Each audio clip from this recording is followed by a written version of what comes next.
अस्सलाम वालेकुम दोस्तों, मैं हूं साजिद महमूद ताहिर और आप देख रहे हैं चैनल वीज़ा वेस। आज तुर्की वीज़ा के हवाले से ताज़ा तरीन इंफॉर्मेशन शेयर की जाएगी। अगर आप तवज्जो से सुनेंगे तो आपके लिए इसका वीज़ा हासिल करना बिल्कुल भी मुश्किल नहीं होगा। आप चाहें तो बगैर किसी फर्दर कंसल्टेंट सपोर्ट के अपना वीज़ा खुद अप्लाई करके हासिल कर सकते हैं। वैसे भी तुर्की ने वीज़ा रेशो में काफ़ी इजाफा कर दिया है, लेकिन डॉक्यूमेंटेशन के हवाले से कुछ साफ़ सुथरा काम मज़ीद कर दिया है। और अगर आपके डॉक्यूमेंट्स उस तरीक़ाकार के मुताबिक प्रिपेयर हैं, तैयार हैं, तो आप यकीन मानिए कि आपके लिए वीज़ा हासिल करना बहुत आसान हो जाएगा। वीज़ा एप्लीकेशन के हवाले से मैं आपको बताता चलूँ कि वीज़ा एप्लीकेशन फ़ॉर्म जो है वो अब आपको उसको फ़िल करने की ज़रूरत नहीं है, उसको भरने की ज़रूरत नहीं है। अब जो स्टाफ है अनातोलिया का वो आपको फ्री ऑफ कॉस्ट वो फॉर्म जो है वो भर के देता है। रिक्वायरमेंट के हवाले से सबसे पहली जो रिक्वायरमेंट है वो है आपका फ़ोटोग्राफ, और जिसका साइज़ 5 cm बाई 5 cm होना चाहिए, और उसमें ऐसा फ़ोटोग्राफ हो जिसमें 80% तक आपका फेस नज़र आए और 20% आपकी फर्दर बॉडी, शोल्डर वगैरह नज़र आए। इस रिक्वायरमेंट के मुताबिक फ़ोटो का होना बहुत ज़रूरी है। अगर इसके मुताबिक नहीं होगा तो आपका फ़ोटो जो है वो एक्सेप्ट नहीं होगा और रिजेक्ट हो जाएगा। उसके बाद बारी आती है आपके पासपोर्ट की।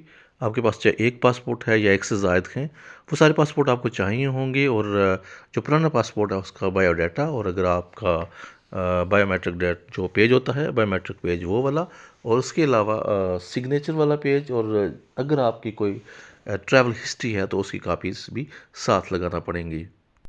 ये कापीज़ जो है वो A4 साइज़ के पेपर पर होना लाजमी है। सेकंड, इसके बाद जो अगली बात है वो है जनाब, ऑफिशियल डॉक्यूमेंट में आपने अपनी इनकम जो है उसका सबूत देना है। वो सैलरी स्लिप्स हो सकती हैं, सैलरी चेक्स हो सकती हैं, FBR NTN हो सकता है, एक्टिव टैक्स पेयर सर्टिफिकेट हो सकता है। ये चीज़ें जो हैं वो आपके सबूत के लिए काफ़ी होंगी। इनमें से ईदर वन जो आप पर अप्लाई होती हो वो आप दे सकते हैं। फैमिली रजिस्ट्रेशन फॉर्म या मैरिज सर्टिफिकेट का होना ज़रूरी है। फैमिली रजिस्ट्रेशन अगर आप शादीशुदा हैं तो आपके बीवी और बच्चों के साथ होगा। अगर आप गैर शादीशुदा हैं तो फिर आपके पेरेंट्स और आपके सिबलिंग्स, आपके बहन भाइयों के साथ होगा। उसके बाद आता है कवर लेटर, जिस पे आपने मुद्दा बयान करना है कि आप क्यों जाना चाहते हैं और आपका पर्पज़ क्या है, कौन कौन सी जगह आप देखना चाहेंगे, और ये कि उसका एस्टिमेटेड कास्ट यानी कि उसके तखमीना जो अखराजात का है वो क्या है। उस तखमीना में आपकी होटल की कास्ट, आपकी ट्रैवलिंग की cost, air ticket both phase, और इसके अलावा जो भी आप घूमे फिरेंगे, जो जगहें देखेंगे, अगर उन पर टिकट लगता है तो वो सारी चीज़ें जो हैं आपने बतानी है कि कितनी कास्ट आपके इस सफ़र पे आएगी। और उसमें से आप ब्रेकअप करके बता सकते हैं टिकट पे कितना ख़र्चा, वहाँ रहने का कितना ख़र्चा, होटल का कितना ख़र्च है। ये आपने एस्टिमेटेड जो अखराजात बताने हैं। अखराजात के बाद ये बताना भी ज़रूरी है कि ये आप अखराजात कहाँ से कवर करेंगे।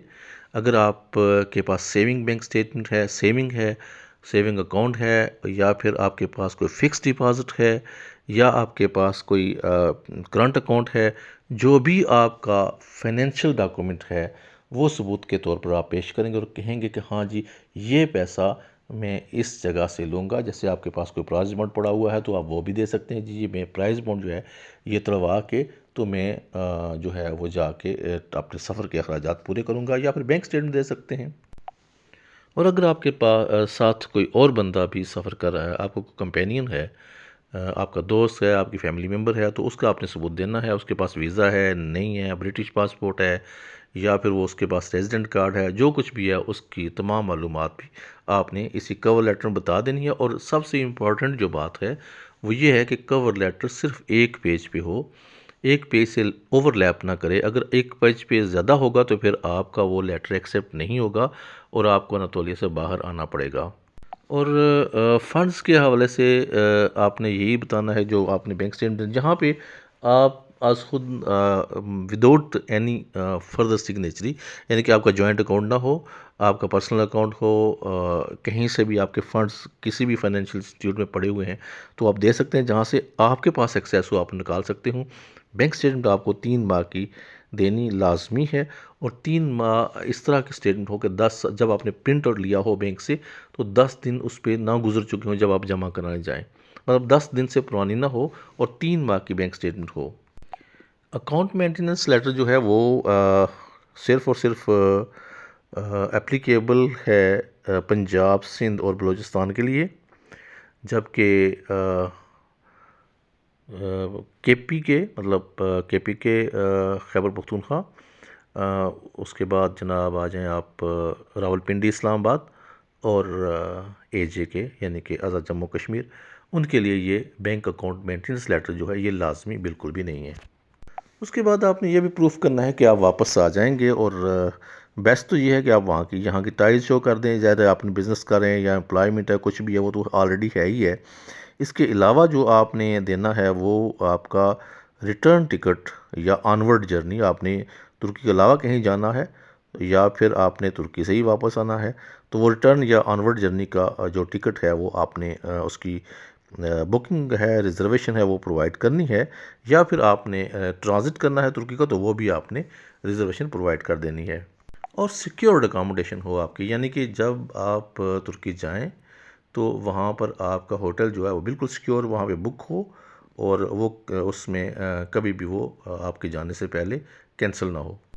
अगर आपके पास इनविटेशन लेटर है तो उसमें आपने जो होस्ट है आपका, जो आपको बुला रहा है, उसका रेजिडेंस एड्रेस जो है वो आपने मेंशन कर देना और उसके पेपर जो है वो प्रोवाइड कर देना, या लीज डीड जो है वो दे देनी है आपने।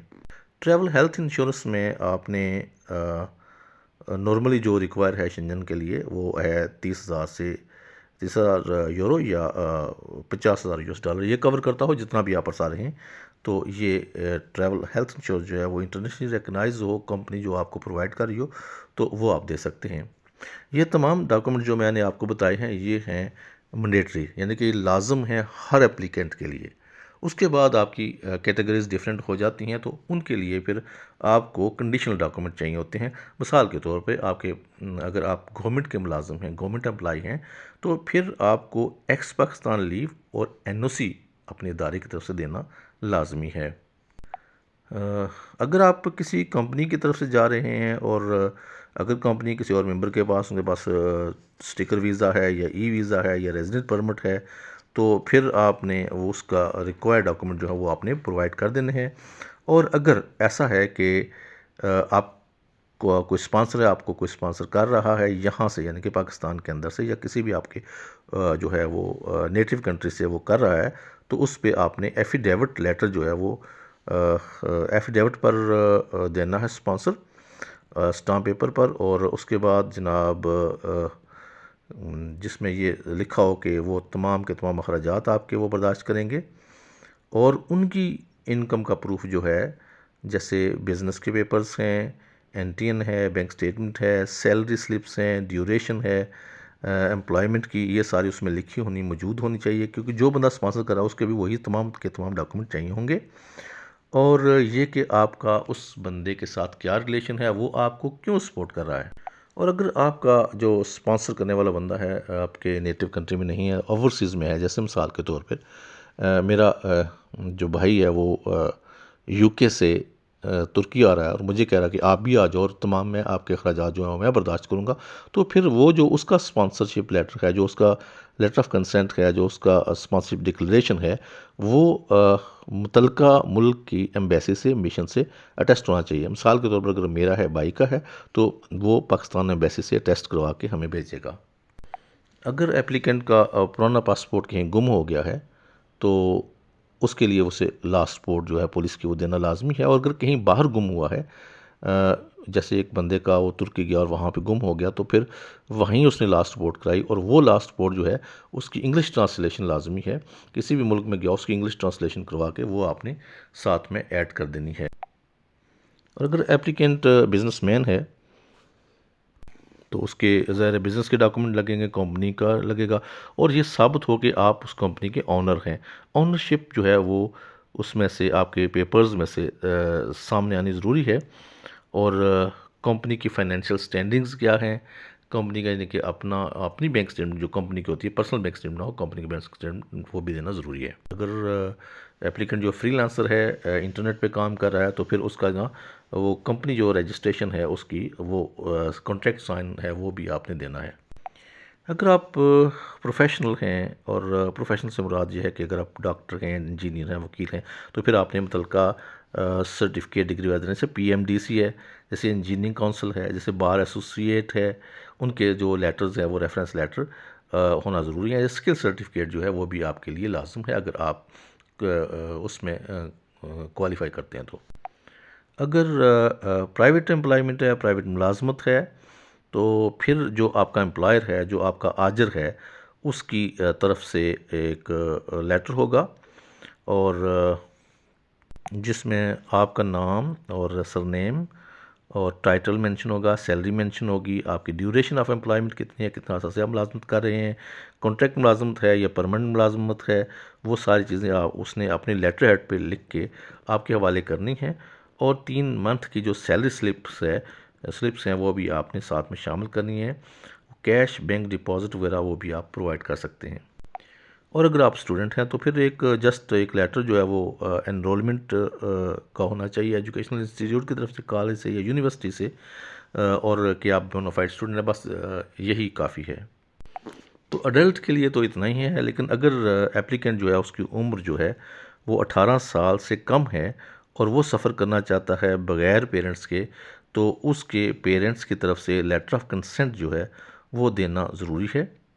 और वो जो लेटर ऑफ कंसेंट है वो स्टाम्प पेपर पे होगा और अटेस्टेड होगा नोटरी पब्लिक से। अगर पेरेंट्स में से कोई एक डिसीज़्ड है, यानी कि उसकी वफ़ात हो चुकी है, तो फिर यूनियन कौंसिल से डेथ सर्टिफिकेट का लगाना भी बहुत लाजम है। अगर पेरेंट्स में अलहदगी हो गई है और फिर गार्डियन कोई और है चाइल्ड का, तो वो भी गार्डियनशिप जो है वो नोटराइज्ड होनी चाहिए, वो भी उसके साथ शामिल करना ज़रूरी है। और अगर फाइनली अगर पेरेंट्स जो हैं वो बाहर रह रहे हैं, किसी और मुल्क में हैं, जैसे यूएसए में रह रहे हैं या यूके में रह रहे हैं या सऊदी दुबई में रह रहे हैं, और चाइल्ड जो है वो अंडर एज है, 18 से कम है, तो वो ट्रैवल करना चाहता है अलोन, तो बगैर पेरेंट्स के, तो फिर पेरेंट्स की तरफ से जो है वो लेटर ऑफ कंसेंट और मुतलका मिशन से, मुतलका एम्बेसी से टेस्ट होने के बाद ही शामिल हो सकेगा। तो ये एक कंप्लीट इन्फॉर्मेशन थी। आप जिस भी कैटेगरी में जाना चाहते हैं, इसमें मेडिकल शामिल नहीं था, मेडिकल कैटेगरी, और बिज़नेस कैटेगरी शामिल नहीं थी। ये नॉर्मली ही जो विज़िट की कैटेगरी थी उसकी तमाम